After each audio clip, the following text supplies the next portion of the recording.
C'est vraiment un jour merveilleux.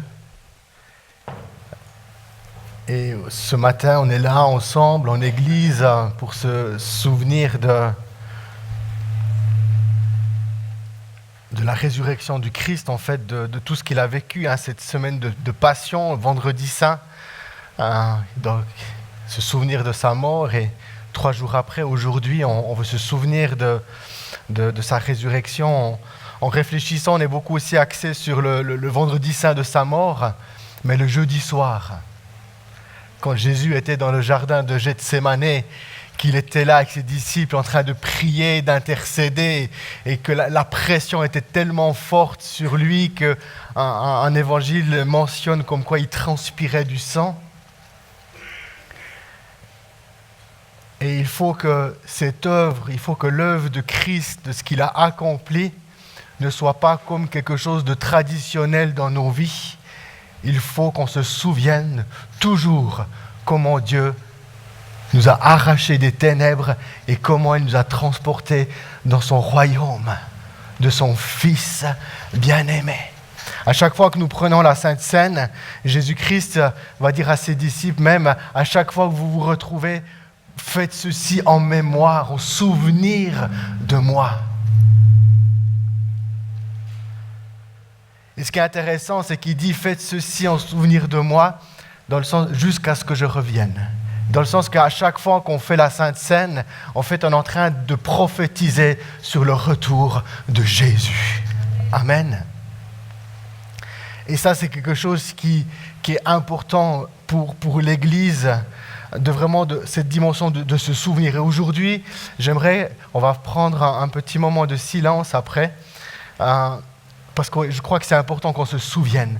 Par exemple, la semaine passée, j'ai eu un téléphone avec Didier Crelier. On a essayé de voir si c'était possible de faire venir et d'avoir ici dans les locaux Bill Wilson, un homme qui a un ministère, je crois, vraiment puissant au niveau des enfants, au niveau de l'école du dimanche. Actuellement, Nathan Gagnebin est en train de faire l'école à Metro Child. Il suit cette formation et je suis tellement heureux pour lui de tout ce qu'il pourra apprendre et impacter par ce ministère. Mais dans le téléphone avec Didier, puis qui m'a vraiment tellement touché au moment où j'étais au téléphone, j'ai eu tout d'un coup les frissons dans tout mon corps quand il me parlait de Bill Wilson. Dans son histoire, en fait, c'est un garçon, un jour où sa maman lui a dit, il était à New York, vers un de ces ponts de New York, je ne sais plus lequel, puis sa maman lui a dit, asseye-toi là, je reviens. Puis sa mère n'est jamais revenue. Et puis l'histoire, si je me souviens, c'est qu'il est resté là pendant 3 jours. C'est-à-dire 3 jours, nuit et jour, à attendre que sa maman revienne. Et un jour, après ces 3 jours, il y a un pasteur qui est arrivé, qui lui a dit, viens, on fait un camp avec des enfants. Et puis c'est dans cette dimension-là que Bill Wilson a rencontré Jésus. Je ne le connais pas personnellement, mais je peux imaginer, guéri, restauré, lavé. Ah, j'ai un Père. J'ai un Père. Amen. Dans les cieux, qui ne m'abandonnera jamais.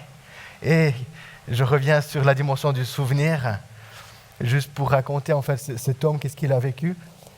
Didier me disait au téléphone que toutes les années, la même date où sa maman lui a dit « Attends-moi », mais toutes les années, il retourne toujours au même endroit. Parce qu'il dit « Je ne veux pas oublier ce que j'étais, comment Dieu est venu me chercher et ce que je suis aujourd'hui. » Amen. Et je crois que dans l'Église, nous ne devons pas oublier comment l'amour de Dieu est venu nous chercher, nous qui erraient dans ce monde. Nous qui errions dans ce monde, comment l'amour de Dieu est venu nous rencontrer. Et j'aimerais maintenant qu'on puisse faire 1 minute de silence et que chacun se souvienne comment il a rencontré l'amour de Dieu. Ce qu'il était avant et ce qu'il est aujourd'hui. Amen. Alors j'aimerais vous inviter, je vais vraiment faire top chrono, vraiment 1 minute. 1 minute de silence où chacun se positionne et se souvient comment l'amour de Dieu est venu le chercher.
Amen.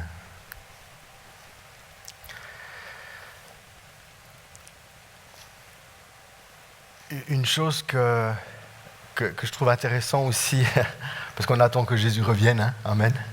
On attend que Jésus revienne et quand on lit la parole, je suis toujours interpellé, par exemple, parce qu'aujourd'hui on fête Pâques, hein, et Christ est mort dans la fête de la Pâque juive, où le juif, quand il fêtait Pâques, il se souvenait comment Dieu les délivrait de l'esclavage de l'Égypte. Hein. Et puis, en remémorant un petit peu aussi cette histoire, je suis interpellé dans le sens que quand Moïse est né, eh bien, le peuple juif a vécu une forme de persécution parce que du coup le pharaon est devenu fou et il a tué tous les enfants, les garçons aînés. Tu te rends compte de ce que le peuple a vécu. Et puis en parallèle, bien aussi, hein, quand Jésus a été conçu miraculeusement et que Marie a donné naissance au Messie, eh bien, le roi Hérode a fait tuer tous les garçons d'Israël de 0 à 3 ans. Et c'est ça que toujours ce parallèle, au moment où tout d'un coup il y a la gloire de Dieu qui vient, en même temps il y a comme les ténèbres qui se déchaînent. Et de la même manière, quand on voit que au moment où Moïse il part vers le Pharaon pour faire que le peuple puisse connaître la délivrance, on parle des 10 plaies d'Égypte. C'était un temps énorme aussi de cataclysme, une forme de persécution. Il y avait beaucoup de violence, il y avait beaucoup de... Alors le peuple juif, il y a des moments où on voyait qu'ils étaient protégés de tout ça, mais tout d'un coup, ils sont face à un monde qui se déchaîne. Et que par rapport à ça, je me dis, mais oui, on attend que le Seigneur, il revienne. Moi, je crois, peut-être je peux me tromper, mais que plus on se rapproche du retour de Jésus, qui vient chercher l'Église, plus je pense que le diable va se déchaîner comme jamais. C'est pour ça que l'Église, elle doit être solidement positionnée sur le roc, sur cette pierre angulaire, sur le Christ. Se souvenir toujours de comment il nous a sauvés. Face à tout ce qu'on pourrait voir, que nous puissions tenir ferme dans la foi. Amen. Ça, c'était mon introduction. Qui vient d'être préparée juste pendant le temps de louange. J'aimerais lire 2 textes avec vous. Le premier, c'est dans 1 Corinthiens 15, les versets 3 à 7. C'est l'apôtre Paul qui écrit ça à l'église de Corinthe. Mais nous croyons vraiment que cette Bible, elle a été inspirée par l'Esprit, qu'elle dit la vérité, et qu'en fait, ce n'est pas juste un mythe ou des contes, c'est des histoires vraies. se sont réellement passées.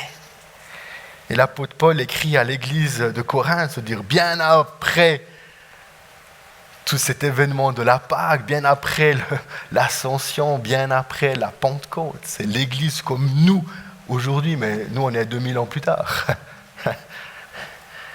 Et dans 1 Corinthiens 15, 3 à 7, l'apôtre Paul dit « Je vous ai transmis avant tout cet enseignement que j'ai reçu moi-même.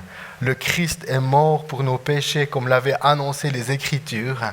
Il a été mis au tombeau et il est ressuscité le 3e jour comme l'avaient annoncé les Écritures. Il est apparu à Pierre, puis aux 12 apôtres. Ensuite, il est apparu à plus de 500 de ses disciples à la fois. La plupart d'entre eux sont encore vivants, mais quelques-uns sont morts. Ensuite, il est apparu à Jacques, puis à tous les apôtres.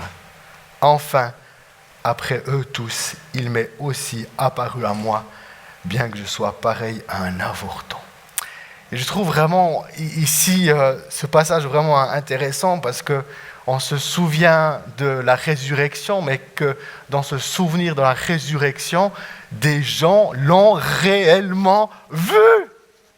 Physiquement, ils l'ont vu. Amen. Le Christ est vivant. Le Christ est vivant. Est-ce que tu peux dire à ton voisin, il est vraiment ressuscité? Dis à ton voisin, il est vraiment ressuscité. Il est vraiment ressuscité. Il est vraiment ressuscité. Il y a des témoins qui disent qu'ils l'ont vu. Pas juste une, pas juste deux, mais 12, les 12 disciples, les 12 apôtres. Ensuite, il est dit qu'ils l'ont vu à 500 de ses disciples, à 500 personnes qui marchaient avec le Christ, qui ont mis leur foi en lui. Le texte est Pierre et Paul en train de dire, il est apparu à chacun. Ils l'ont vu physiquement. Amen. Dans le sens que notre foi que nous avons dans le Christ, elle s'appuie sur le témoignage de ces hommes et de ces femmes qui disent « Je l'ai vu. Je l'ai vu mourir, mais je l'ai vu ressusciter. » Amen. J'ai un frisson dans le dos. Amen. Le prochain texte que j'aimerais lire avec vous, c'est dans Ephésiens 2, et je vais lire depuis le verset 1 jusqu'au verset 10. Autrefois, vous étiez comme morts à cause de vos fautes, à cause de vos péchés. Vous vous conformiez alors à la manière de vivre de ce monde. Vous obéissiez au prince des puissances mauvaises qui occupent l'air, cet esprit qui agit maintenant à ceux qui s'opposent à Dieu. Nous tous, nous étions aussi comme eux.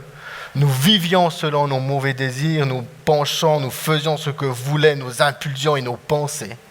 Ainsi, à cause de notre faiblesse humaine, nous devions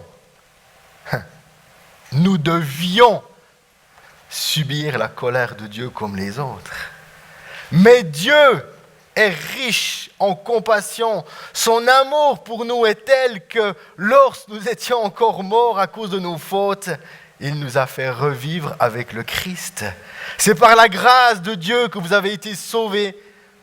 Dans notre union avec Jésus-Christ, Dieu nous a ressuscités avec lui pour nous faire régner avec lui dans les cieux.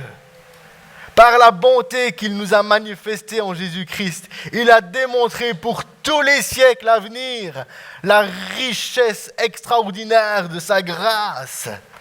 Car c'est par la grâce de Dieu que vous avez été sauvés au moyen de la foi. Ce salut ne vient pas de vous, il est un don de Dieu. Il n'est pas le résultat de vos efforts et ainsi personne ne peut faire le fier. Amen. En effet, nous sommes l'œuvre de Dieu. Il nous a créés, unis avec Jésus-Christ, pour que nous menions une vie riche en actions pleines de bonté, celles qu'il a préparées d'avance, afin que nous les pratiquions. Amen. J'ai trouvé ce passage intéressant parce qu'il démontre un petit peu ce que nous étions avant. Il nous démontre tout l'œuvre du Christ, tout l'amour de Dieu et qu'est-ce que nous sommes aujourd'hui. Dans ma Bible que j'ai lue dans la Nouvelle Français Courant, j'ai trouvé intéressant ce mot quand il commence « autrefois ». Et ce qui est intéressant ici, c'est que de nouveau l'apôtre Paul écrit à l'Église. Il n'écrit pas à des gens qui ne connaissaient pas le Christ. Il écrit ici à l'Église et il aimerait à nouveau comme rappeler à l'Église ce qu'ils étaient avant et ce qu'ils sont aujourd'hui. Amen. Et au milieu, il y a cette croix de Jésus qui démontre tout l'amour. Là, dans ma Bible, c'est marqué la richesse extraordinaire de sa grâce. Autrefois, vous étiez morts. Pourquoi on était morts? À cause de quoi on était morts? À cause de nos fautes, à cause de nos péchés. La conséquence de cette mort était en fait que notre manière de vivre, elle était conforme à ce monde. On vivait comme les gens de ce monde. Et dans Colossiens, il va préciser que la dimension de la débauche, l'avarice, l'immoralité, toutes ces choses qui nous poussent et on vit comme le monde. Petite parenthèse, on vient de faire quelques jours de congé, on va dire ça comme ça, ou de vacances, à Londres. Et puis, c'était effrayant. Enfin, c'était bien. C'était cool. Les vacances, c'était super. Mais il y a un autre truc qui était effrayant, qui était horrible. C'est de voir comme les filles s'habillent. C'est horrible. Comme les filles s'habillent. On devait presque fermer les yeux pour marcher. Dénudées, mais pourtant il faisait froid, hein. Mais dénudées, une vie de débauche. Voilà la conséquence de ceux qui ne connaissent pas Jésus.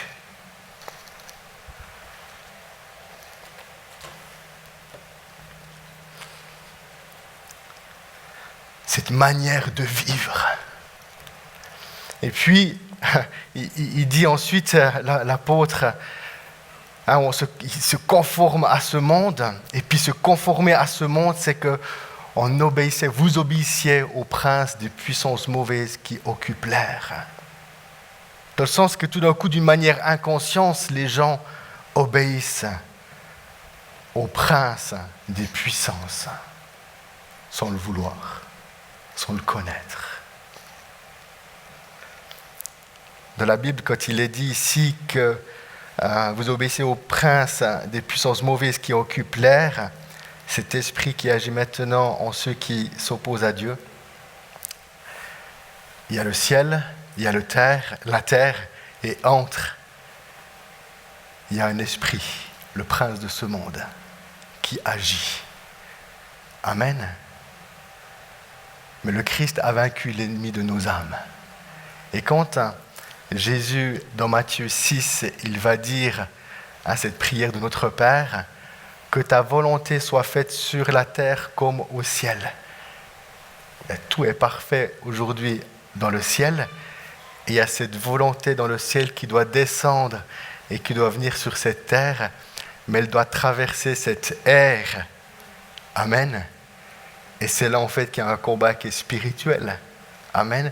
Où les choses ne nous viennent peut-être pas si facilement dans nos vies, parce qu'il y a réellement un combat spirituel à mener, parce que l'ennemi fera tout pour que cette réalité du ciel ne vienne pas sur cette terre, ne vienne pas dans ta vie. C'est pour ça que le combat de la foi, de persévérer, de croire dans sa parole, de s'attendre à lui afin que cette promesse se réalise pleinement dans nos vies. Amen. Et c'est là qu'il y a un combat. Mais le Christ à la croix a vaincu l'ennemi de nos âmes. Amen. L'ennemi a été vaincu.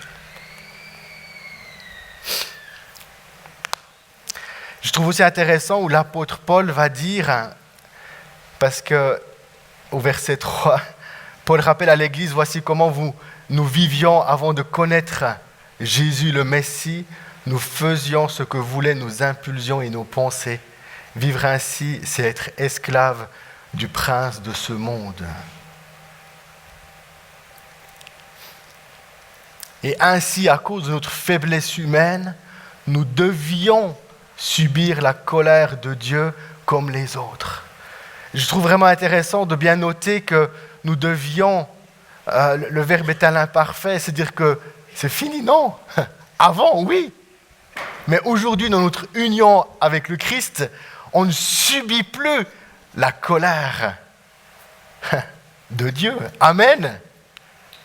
Et ça, c'est quelque chose qui doit pouvoir réjouir nos cœurs, de savoir que nous sommes libres de cette colère. Par rapport à l'œuvre de Jésus, quand il est dans le jardin, puis il se fait arrêter par le Sanhédrin, enfin les soldats romains et aussi le Sanhédrin, c'était comme un tribunal, on va dire ça, juif. Et puis, des fois, on pourrait penser que, purée, ils ont réussi à prendre Jésus, mince. Ah mince, ils ont réussi à venir le prendre. Puis en fait, rien à voir avec tout ça. Dans Matthieu 26, au moment où Jésus se fait arrêter, Pierre va prendre l'épée, il va même couper l'oreille d'un officier romain, que Jésus va directement le guérir. Et Jésus va dire à Pierre, « Ne sais-tu pas que je pourrais appeler mon Père à l'aide et qu'aussitôt il m'enverrait plus de 12 armées d'anges ?» Mais en ce cas, comment s'accompliraient les Écritures qui déclarent que cela doit se passer ainsi? Amen. Et je trouve vraiment intéressant cette œuvre où, tiens, il y a toute l'armée qui vient comme ça pour arrêter Jésus, là. Tu as les disciples qui essayent quand même un petit peu de protéger Jésus, puis tu as Jésus qui dit à Pierre, mais attends, je fais une prière à mon Père, il envoie 12 armées d'anges, là. Comme ça, boum. Et ils viennent et ils me délivrent. Jean 10, Jésus va insister, il dit, personne ne me prend la vie. Personne, je la donne volontairement. Amen. Je la donne volontairement. J'ai le pouvoir, j'ai l'autorité pour la donner et j'ai l'autorité pour la recevoir à nouveau. Marc 14, de nouveau, quand toute cette armée qui vient arrêter Jésus, Jésus leur dit, « Je suis donc un brigand pour que vous veniez armés d'épées et de bâtons pour vous emparer de moi. » Tous les jours, j'étais... Je vais mettre un petit peu plus grand là, hop. Tous les jours, j'étais avec vous et j'enseignais dans le temple. Et vous ne m'avez pas arrêté. Ou bien dans Luc 22, il reprend un peu le même texte. Il dit, mais tous les jours, j'étais avec vous dans le temple et vous n'avez pas cherché à m'arrêter. Mais cette heure est à vous et à la domination de la nuit. Et c'est là que je trouve et que l'Église doit s'emparer. C'est pas que, oh pauvre Jésus, on est venu l'arrêter. Oh pauvre Jésus, tout d'un coup, il y a les hommes qui ont réussi à le saisir. Non, rien. Il se donne. L'agneau sans tache, celui qui ôte le péché du monde. Je me donne. Et toutes les puissances des ténèbres pensaient qui se disaient « Waouh, on a réussi à l'avoir !» Non, on n'a pas réussi à l'avoir. Il s'est donné. Et quand il est allé à la croix,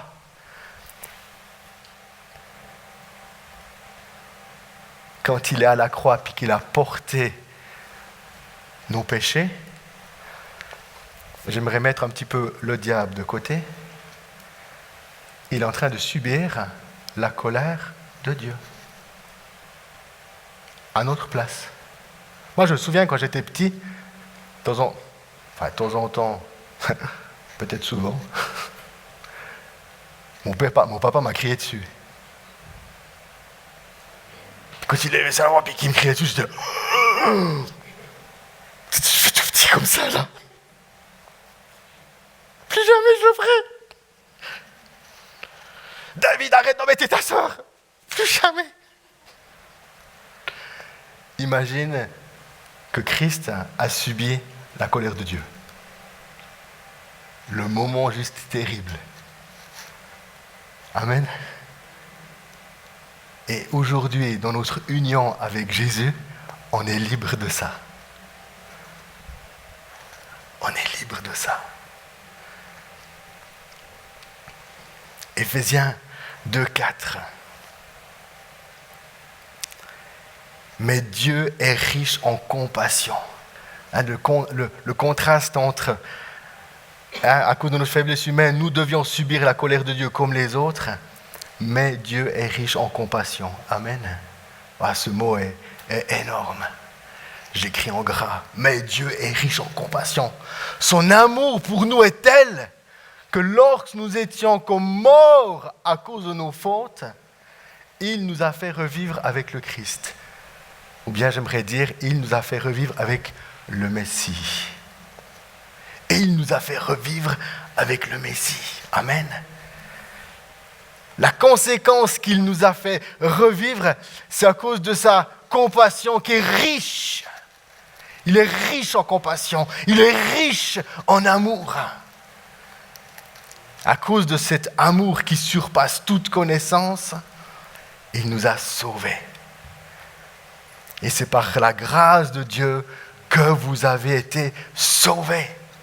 Le mot sauver, c'est sozo. Et le verbe est au parfait, qui signifie qu'aujourd'hui, quand le jour était sauvé, ce salut, il perdure. Ce salut, il perdure. Amen. 2 Corinthiens 5, 21. Le Christ était sans péché, mais Dieu l'a chargé de notre péché, afin que, unis à lui, nous soyons rendus justes devant Dieu. Nous sommes rendus justes devant Dieu à cause de notre union, à cause du fait de notre union avec le Christ. Amen. C'est une bonne nouvelle. À cause de Jésus, à cause de ta foi, Dieu te voit juste. Amen. Il te voit juste. Maintenant, ceux qui sont en Jésus-Christ, il n'y a point de condamnation. Amen. Je trouve intéressant les différents mots qu'on trouve depuis le verset 4, j'ai déjà cité un, où il est dit que « Mais Dieu est riche en compassion, son amour pour nous est tel. » Par la bonté qu'il a manifestée en Jésus-Christ, la bonté de Dieu qu'il a manifestée en Jésus-Christ envers nous. Et le mot, la richesse extraordinaire de sa grâce. Tous ces mots, riche en compassion, son amour immense, sa bonté, sa grâce. Voilà le cœur de notre Dieu pour nous, pour toi et pour le monde qui ne connaissent pas encore Jésus. Amen. L'expression la richesse extraordinaire de sa grâce, en fait ce mot grec, on le trouve 3 fois dans Éphésiens. Le premier dans Éphésiens 1, 19, où il est dit « Quelle est la puissance extraordinaire dont il dispose pour nous les croyants ?» La puissance extraordinaire. 2, 7, dans le texte que nous lisons, par la bonté qu'il a manifestée en Jésus-Christ, il a démontré pour tous les siècles à venir la richesse extraordinaire de sa grâce. Et le troisième, c'est dans Éphésiens 3, 19. « Et vous connaîtrez alors son amour, bien qu'il surpasse toute connaissance. » Surpasse toute connaissance, c'est le même gros. Dans le sens, il est en train de dire et d'expliquer qu'il y a une extraordinaire, il y a quelque chose de... Sa puissance, elle est extraordinaire. Sa puissance, elle dépasse. Sa grâce, elle est énorme. Son amour est énorme. Et la question que je me suis dit, c'est sa puissance qui est extraordinaire, sa grâce qui est extraordinaire, son amour qui est extraordinaire, qui surpasse tout. Je dis, Seigneur, que l'Église connaisse ces trois actions. Parce que je me suis dit, en réfléchissant, si j'arrive, que l'Esprit Saint nous fait vivre cette puissance qui est à notre disposition, Il a montré toute sa puissance en ressuscitant le Christ d'entre les morts. Et cette puissance, elle est à notre disposition. Est-ce que nous pouvons connaître cette grâce incroyable qu'il nous fait? Amen. Est-ce qu'on peut connaître pleinement cet amour qui nous surpasse d'une manière intellectuellement, au niveau de notre connaissance, on n'arrive pas à l'étudier tellement qu'elle est grande. Et j'étais là, mais Seigneur, fais vivre pleinement ces trois dimensions à l'Église. Parce que je me suis dit, mais 6 mois maintenant, dans mes combats, de ce que je pourrais vivre, si je pouvais expérimenter réellement cette puissance, cette grâce et cet amour qui surpasse tout, je me suis dit, peut-être ma vie, elle serait autrement. Je me suis dit ça. Pourquoi? Parce que des fois, je suis tellement pris dans ce que je vis, je suis là. Mais tout d'un coup, il pourrait avoir de la révélation de cette puissance, de cette grâce, de cet amour, elle nous éloigne. Et tout d'un coup, les choses qui deviennent un petit peu plus petites, on fait du recul, puis devient insignifiant. À tel point où je crois qu'il y a un homme dans la Bible qui a vécu un moment où tout d'un coup, cette puissance, cette grâce et cet amour. Et cet homme, c'est Étienne, je crois, dans le livre de Actes. Étienne qui est en train de prêcher l'évangile. Et tout d'un coup, les gens religieux sont devenus fous. Et ils ont pris des pierres, ils l'ont emmené hors de la ville, et ils l'ont lapidé, je pense, avec des gros cailloux. Et pendant ce temps qu'on le lapidait, puis qu'on lui lançait les cailloux, voilà qu'est-ce que Pierre dit. Tandis qu'on lui jetait des pierres, Étienne priait ainsi. « Oh Seigneur Jésus, reçois mon esprit. » Puis il tomba à genoux avant de recevoir des pierres et cria avec force, « Seigneur, ne les tiens pas pour coupables de ce péché. » Après ces paroles, il mourut. Je crois, voilà, quand quelqu'un est touché, visité, puis vit d'une manière quotidienne dans cette puissance, dans cette grâce, dans cet amour, eh bien, quand il arrive peut-être un malheur, tu le dis, cette fois c'est la fin. Oh Seigneur, reçois mon esprit. Amen. Et tout le mal qu'on lui faisait, Étienne dit, Seigneur, pardonne-leur, ils ne savent pas qu'est-ce qu'ils font. Amen. Ce salut est le résultat de sa grâce et on l'obtient par la foi. Ce salut ne vient pas de vous, il est un don de Dieu. Il n'est pas le résultat de vos efforts et ainsi personne ne peut faire le fier. Eh bien, de nouveau que par ces paroles que nous nous souvenons constamment, toujours, que ce n'est pas le fruit de nos actions qui nous permet d'être sauvés. C'est juste dans la foi de recevoir la vie qui s'appelle Jésus. Je la reçois. Amen. Je la reçois. Ce salut ne vient pas de vous, il est un don de Dieu. Amen. Il est même dit dans un passage que avant la fondation du monde, que Dieu qui connaissait toutes choses avait déjà prévu le Christ. Amen. Et dans cette parole, nous pouvons constater et voir que Dieu tient tout entre ses mains. Il tient tout entre ses mains, il tient ta vie. Amen. Il tient ta vie, il contrôle tout. Il y a des choses qui nous échappent, mais il contrôle tout. Pourquoi ceci, pourquoi ça, on ne sait pas. Mais il contrôle tout. Amen. Et au verset 10. En effet, nous sommes l'œuvre de Dieu. Il nous a créés, unis avec Jésus-Christ, pour que nous menions une vie riche en actions pleines de bonté, celles qu'il a préparées d'avance afin que nous les pratiquions. En effet, nous sommes l'œuvre de Dieu. Amen. De nouveau, ce qui est intéressant, nous sommes l'œuvre de Dieu, c'est de nouveau de savoir d'où on vient. Nous sommes l'œuvre de Dieu. Amen. Il est le créateur du ciel et de la terre. J'étais pécheur.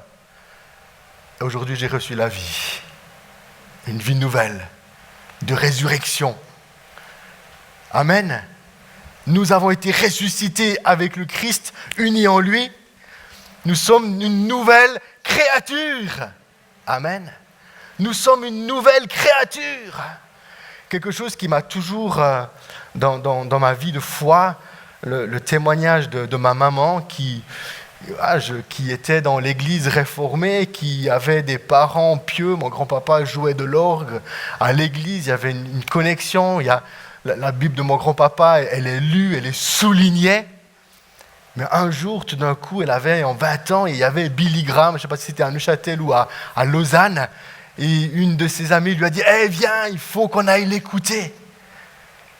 Parce qu'il y avait déjà tout quelque chose de la parole de Dieu, de l'Église, de Jésus et tout, mais tout d'un coup, dans le message de Billy Graham qui l'a percuté, c'est qu'elle a vu un Dieu de proximité et cette dimension dans cette foi qui disait être né de nouveau. La nouvelle naissance, la conversion.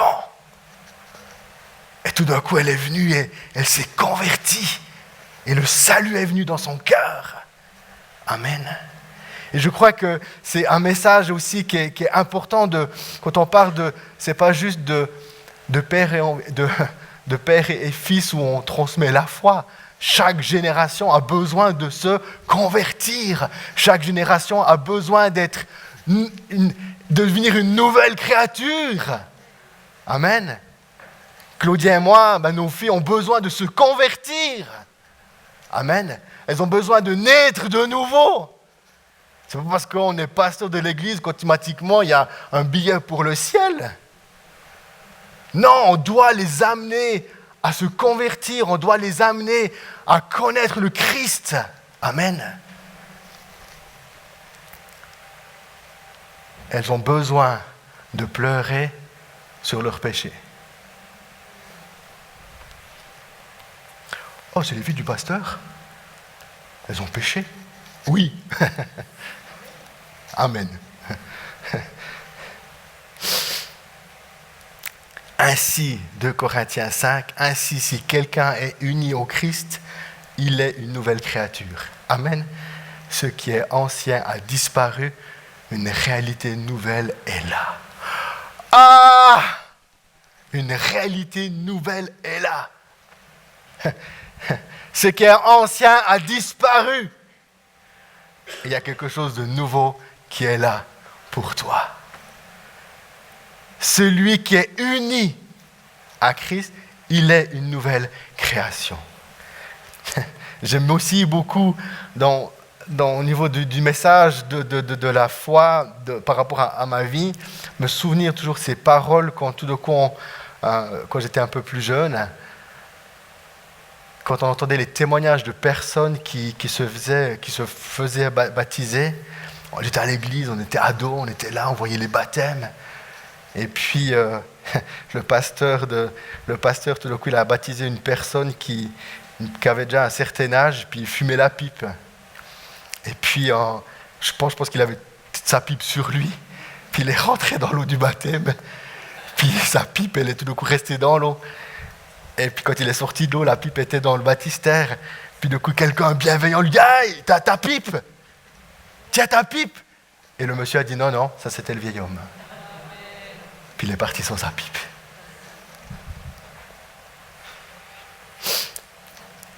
Et avant, nous étions dominés par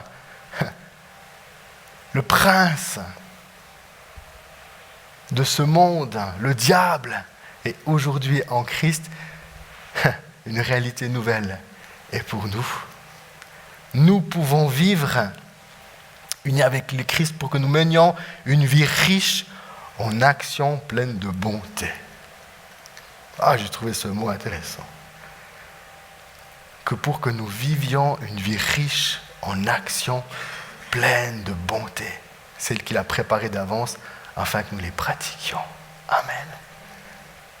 À cause de l'amour incroyable dans nos vies, de Dieu, de Jésus en nous, à cause de cette grâce qui est en nous, extraordinaire, à cause de la puissance de Dieu, extraordinaire, qui vit dans la vie du chrétien, il peut vivre une vie pleine de bonté. Ah, t'as trébuché, mais viens, relève-toi. Ah, t'as mal, attends, viens, je prie pour toi. Ah, il te manque du lait, tiens, j'ai une brique de trop, tiens. Ah, purée, tes assurances ne payent pas les frais médicaux. Attends, tiens, je te donne. Je suis ton assurance.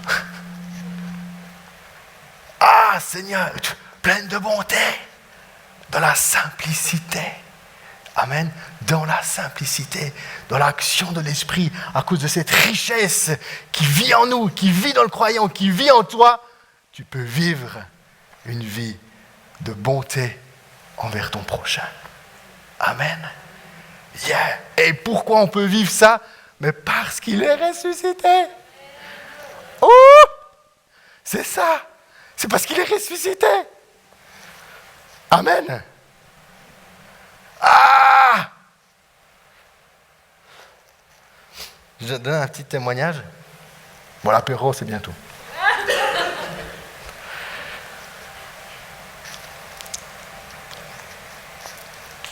J'ai mon salaire de l'église. Claudia a son salaire d'enseignante. Et puis, on a vécu un truc d'une manière assez folle. C'est que durant cette pandémie, à cause de l'Esprit Saint qui nous a animés, on n'a jamais fait autant de dons. Jamais. Autant. Pas besoin de donner une somme d'argent, on n'a jamais fait autant de dons. Et puis, je suis toujours impressionné de voir encore l'argent qu'il y a. Et pour moi, c'est miraculeux. Être riche. Puis je me souviens quand la pandémie a commencé, tout d'un coup, l'Esprit Saint, il nous a animés, Claudia et moi. Puis, attends, viens, on fait des dons à des commerçants. Puis j'ai dit à Claudia, attends, mais si on fait un don, il faut un don qui marche, puis qui nous coûte. Ah, on a défini un chiffre. Alors du coup, j'allais au bancomat pour aller retirer l'argent, pour aller dans des commerces, coiffeurs, boulangeries, fleuristes et un peu dans la région. J'allais au bancomat retirer l'argent parce qu'après, enfin, je n'ai pas fait tout le même jour, on n'a pas fait tout le même jour. Et quand j'étais au bancomat en train de tirer l'argent pour récolter l'argent, pour aller donner, et tout d'un coup, l'Esprit Saint nous visitait une telle joie. Tiens. On allait donner dans la libéralité, dans la joie, dans l'amour. Et durant ces temps de pandémie, je dis à Claudia, mais c'est pas que je tiens une comptabilité des dons qu'on fait, mais du coup j'ai dit, oh purée, on a donné ça, tant, puis oh purée, incroyable. On a pu encore faire ceci, on a encore pu faire cela. Puis on a pu faire ceci, puis encore, ah Seigneur, Seigneur. Amen. Et c'est à ça que nous sommes appelés, dans la simplicité, vivre dans les relations qu'on a, qu'on entend des trucs, puis le côté spontané, bam, on entend l'Esprit Saint qui nous parle, puis on agit, puis on fait. Il n'y a pas besoin de jeûner 4 jours. Il n'y a pas besoin. Il faut jeûner avant, comme ça. Mais sur le moment, tac, on vient, puis on fait les choses. Et tout ça, on peut le vivre à cause du Christ. Le témoignage que j'ai donné, ce qui est important à comprendre, c'est que dans le témoignage, j'aimerais stimuler aussi quelque chose. Peut-être vous avez fait des trucs incroyables qui seraient bons d'entendre afin que l'Église soit fortifiée. Amen. Des fois, on est très timide dans les témoignages, dans les actions qu'on peut faire. Et puis, je crois qu'on n'en parle pas assez pour nous stimuler, pour nous encourager à faire de même. Amen. Vous savez pourquoi on a commencé des cours de français dans l'église avec les réfugiés? Parce qu'on a commencé d'être en relation avec eux. Puis j'étais, oh purée, il faudrait que je fasse un truc. Ah Seigneur, qu'est-ce que je peux faire? Et du coup, les réfugiés me disent, ah David, il y a une église à Moutier qui fait des cours de français. Je fais, ah ouais? Puis ça m'a tellement stimulé ce qu'ils ont fait que j'ai dit, moi je fais ça de Léman. Puis c'est comme ça qu'on a commencé les cours de français. C'est à cause du témoignage de ce qu'il fait qui m'a donné de la force et du courage, puis on a refait la même chose ici. Et aujourd'hui, je suis en relation avec différentes églises dans le Jura bernois, dont cette église aussi à Moutier, où nous organisons toujours une fois par année un grand événement, fête de Noël avec tous les réfugiés. Et je me souviens, le premier Noël qu'on avait fait, il y avait plus de 300 personnes qui étaient présentes. Après, on a organisé aussi ici des pique-niques et des choses. Mais c'est ça qui est intéressant. Le témoignage nous encourage, nous stimule à pouvoir agir et faire de même. Du coup, tu pourrais dire, ah quoi, David et Claudette ont fait des dons? Ah ben moi aussi, je vais en faire. Ah, il disait, quand il allait au Bocomat, il y avait la joie du Seigneur dans sa vie? Ah ben moi aussi. Ben après, le Seigneur, je veux faire un don. À qui? Montre-moi. Je vais ouvrir mes oreilles. Qui a besoin? Qui a besoin d'argent? Qui a besoin d'argent? Ok, Marie-France a besoin si jamais elle prend un don. Qui c'est qui doit aller faire une école de disciples? Ah, ok. Ah, il y a 3, 4. Ok, ah oui. Ok, il y a des... Ils prennent les dons là. Ok. Amen. Amen. On doit se stimuler et s'encourager. Voilà. Alléluia. Merci Jésus pour qui tu es. C'est tellement bon. Je vous invite à la prière. Eh bien Seigneur, j'aimerais te remercier pour cette célébration, ce culte. Nous nous sommes souvenus qu'aujourd'hui, il y a environ 2000 ans, tu as été ressuscité. Merci pour le témoignage des apôtres, de Jacques, de Paul et de ces 500 disciples qui disent « Oui, nous l'avons vu ressusciter ». Et nous croyons dans ces témoignages.